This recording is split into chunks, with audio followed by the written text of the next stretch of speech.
Ele chegou, o Deus da paz está entre nós. Chega aí o primeiro episódio da série da Marvel Loki. Vem comigo que eu vou te contar tudo com spoilers, hein? Se prepara, porque aqui eu vou entregar todo o episódio para você. Então se você não assistiu, olha aí o sinal de alerta, volta lá, assiste e depois vem curtir o vídeo aqui comigo. Vamos lá?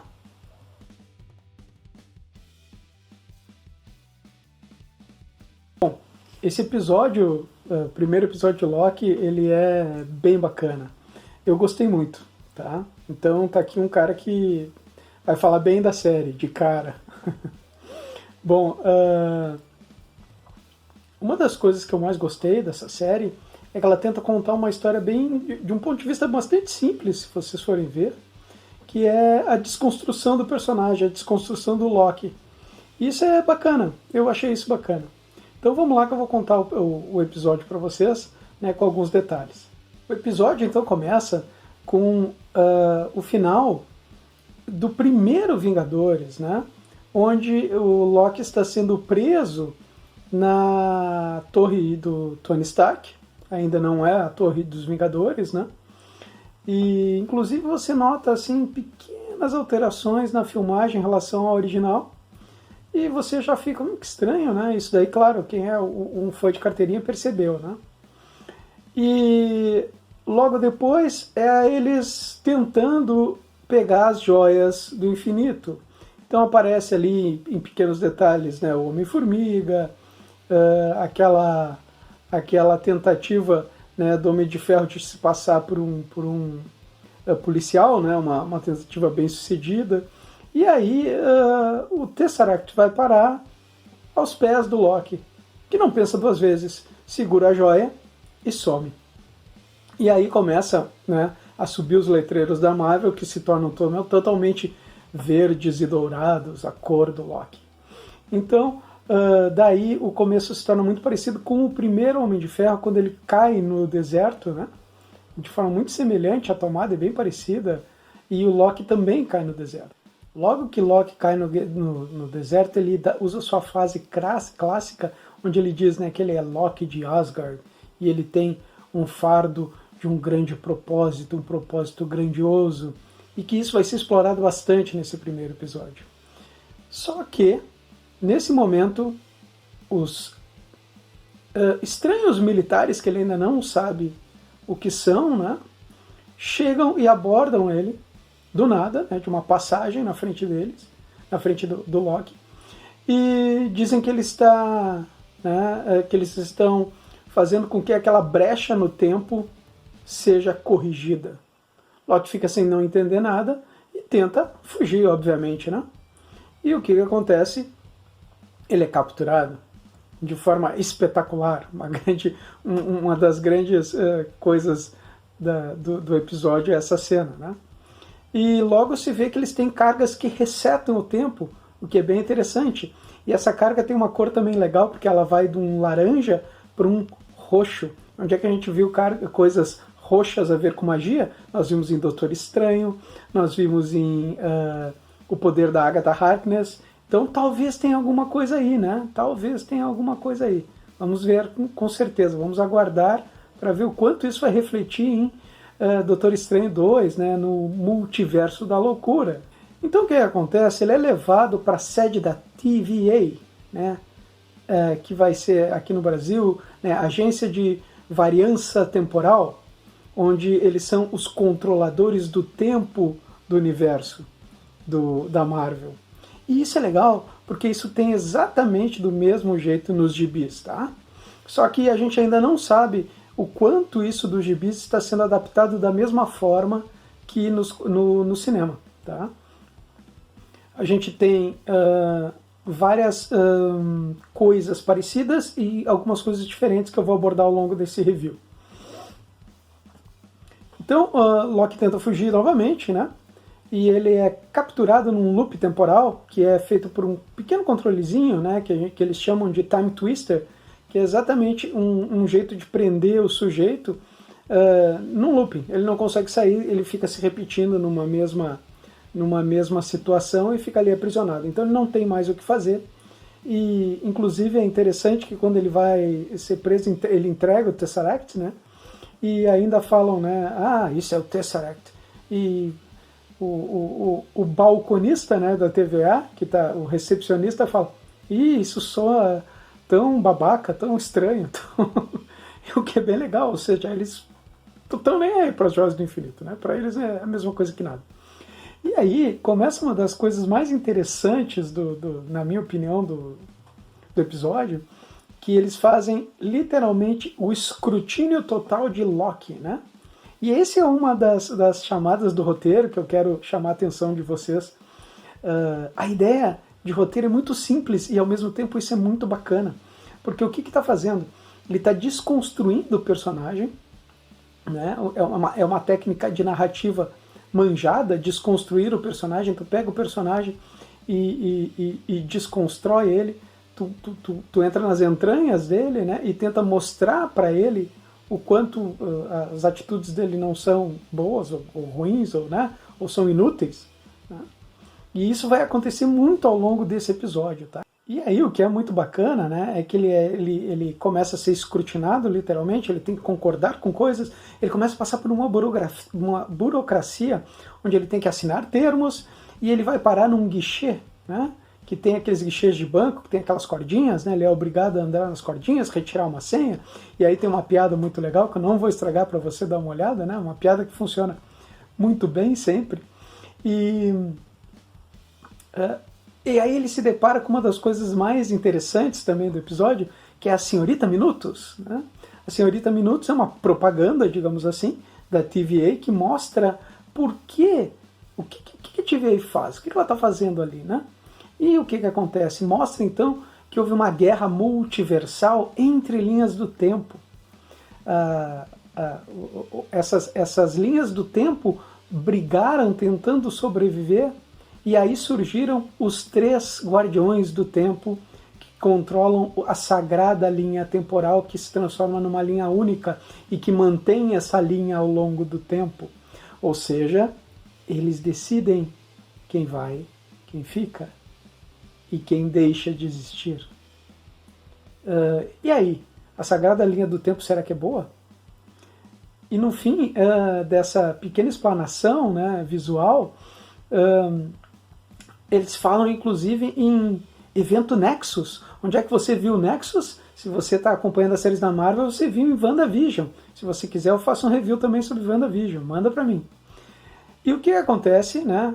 Um evento Nexus cria linhas temporais alternativas que podem causar uma loucura multiversal, levando a uma nova guerra. Loucura multiversal, nova guerra, multiverso da loucura de Doutor Estranho 2. Então acredita-se muito que Loki vai ter grande repercussão também em Doutor Estranho 2, né? E uma das coisas que é importante salientar é que a gente não sabe se exatamente isso que eles estão nos dizendo, né, através da apresentação disso para o Loki, é a verdade. Não fazemos ideia se isso é verdade, né? É simplesmente a história que a TVA conta, né?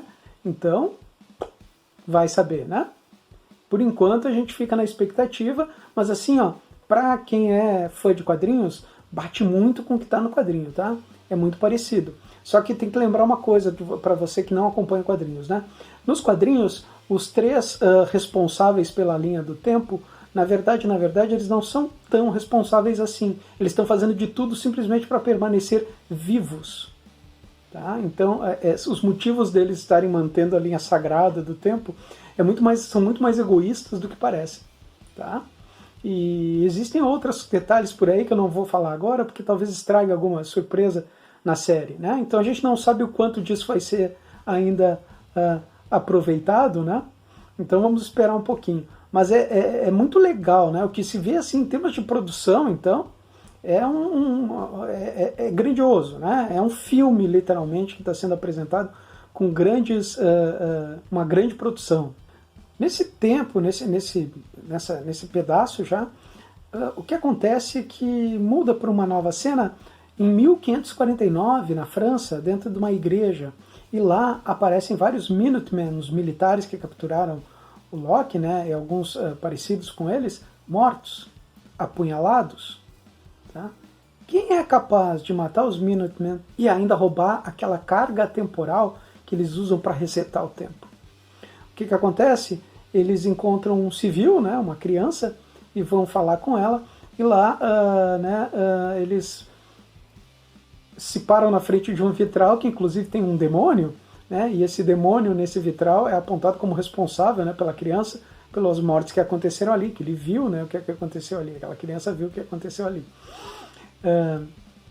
E antes que você fale, né, diabo só pode ser Mephisto. Esqueçam, não tem nada a ver com Mephisto. O Mephisto não está nessa série. Tá? Com certeza não. É uma referência ao próprio Loki. Como assim? Nós vamos chegar lá. Nesse meio tempo, Loki é levado a julgamento. Né? E nesse julgamento ele diz que os grandes culpados por tudo que está acontecendo são os próprios Vingadores. Quando a juíza repete para ele, tudo que aconteceu e o que os Vingadores fizeram era para ter acontecido. Uau! Não parece ter uma grande repercussão, mas... Peraí, era para ter acontecido? Tá tudo certo, então? Ou será que é porque o Capitão América devolveu as joias do infinito aos seus lugares e, portanto, os Vingadores não fizeram nada errado com a linha do tempo? É possível, lembrem, né? Em Vingadores Ultimato, a anciã explica, né, para o Hulk, o Mark Ruffalo no caso, que toda vez que uma linha do tempo é tirada, né, do contínuo espaço-tempo, cria uma nova brecha, uma nova ramificação. Então lembrem-se que o Capitão América, no fim de Vingadores Ultimato, devolve as linhas a seu devido momento, né, devolve as joias a seu devido momento nas linhas temporais. Tá? Isso é um fato bem importante.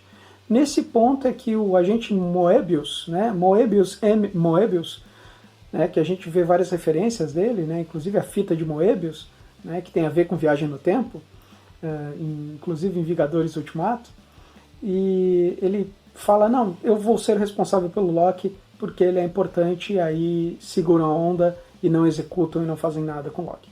Ele leva o Loki e aí começa uma das melhores partes, o coração do episódio, que é a desconstrução de Loki, né? O strip it down. Né? Eles vão escrutinar o Loki mesmo, agora sim, através de uma sessão de terapia, onde literalmente Mobius ele personifica aqueles fãs mais ardorosos, né?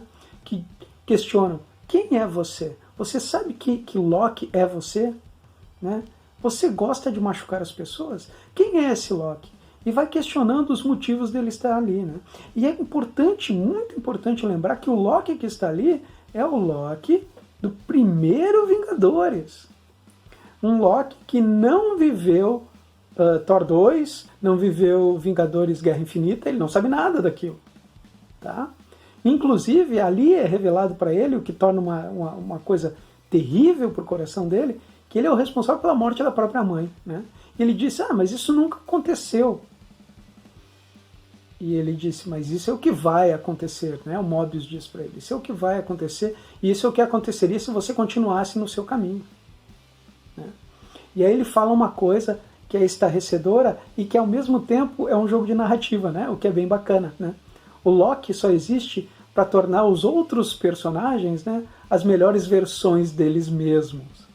E é verdade, né? Na mitologia, o vilão é sempre o escada para que o herói se torne a grande figura redentora, inspiradora para todos nós na história. Né? Ele é só o antagonista, ele é a escada para fazer com que os outros sejam melhores. E por mais chocante que isso possa parecer para o Loki, é isso mesmo que está acontecendo, né? Sempre na história dele. Então ele faz aquilo que ele deveria achar que deve fazer, né? Que o personagem deve fazer, que é fugir, que é exatamente o que Mobius diz para ele, né?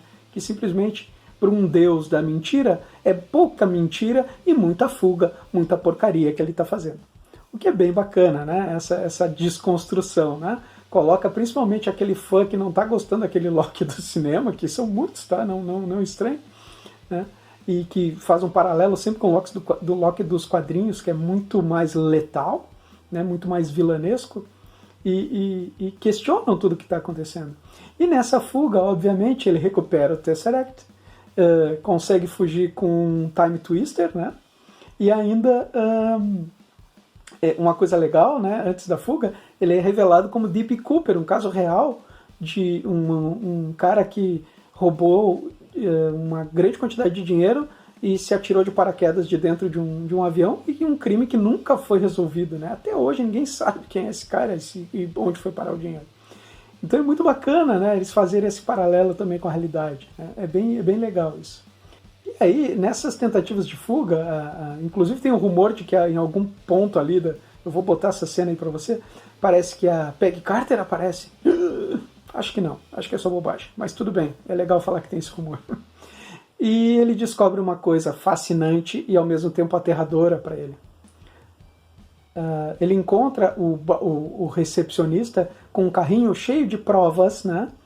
E essas provas, nada mais, nada menos do que, quando ele abre a gaveta, são um monte de coisas extremamente raras e principalmente joias do infinito. Tem joia vermelha, joia amarela, joia verde. E ele fica olhando e fala, tá, mas isso aqui são joias do infinito. Aí o recepcionista fala, pois é, a gente usa aqui como peso para papel. Faz um pouco caso total daquilo e diz que aquilo realmente não serve para nada, né? Isso choca muito o Loki e fala, bom, eu não tenho mais o que fazer aqui. Esse é o poder supremo, né? Eu tô muito, esses caras estão muito acima do que eu posso fazer, né? E isso fica, né, naquela coisa, é o final da desconstrução daquele personagem Loki, né? E por que isso? Porque ele precisa de um renascimento para continuar na série. Isso que é muito bacana, né? A narrativa prepara o quê? Mostra que ele não tem mais o que fazer, que ele está... ele só pode aceitar o que vem daqui para frente, né? E claro que isso é uma técnica narrativa muito manjada, mas que funciona muito bem, principalmente com os personagens supers, né? Tu tira os poderes dele, tu desconstrói ele e agora tu vai dizer, eu vou te dar um novo propósito. E o novo propósito é, cara, nós precisamos da tua ajuda. E ele, tá bem, então vamos lá. O que eu tenho que fazer? Você tem que capturar alguém que está acabando com os nossos agentes. E ele fala, tá, mas quem é esse cara, vocês já sabem? E Mobius diz, claro, é você. E aí uma nova reviravolta, né? Afinal de contas, esse Loki tão desesperado e tão despreparado, ele mesmo, ou a sua variante, né, como diz o episódio, está matando os agentes do tempo? Com que propósito? O que será que ele sabe que este Loki que a gente está acompanhando não sabe? E aí a gente se depara com a cena final do grande vilão, né, que por incrível que pareça não se revela, né? A gente vê um ser encapuçado com uma lanterna, botando fogo em todo mundo, uma cena bem bacana, né? Ou seja, não tá pra brincadeira, ele rouba a carga temporal e vai começar um outro episódio daí. Bom, gente, como vocês viram, eu só abordei superficialmente ainda que eu tenha falado bastante tempo, tem muita coisa ainda, tem muito easter egg nesse vídeo, nesse episódio. Se você gostou, se você curtiu esse vídeo, vai lá, compartilha, se inscreva no canal e também ative o sininho, né, das notificações, para que você possa acompanhar novos vídeos e principalmente compartilha comigo. Deixa o seu comentário. Se você não gostou, marca que não gostou, mas me diga por quê, para que eu possa melhorar e fazer vídeos com conteúdos mais interessantes para vocês. Tá bem? Um grande abraço e vamos ver o próximo episódio em breve, hein?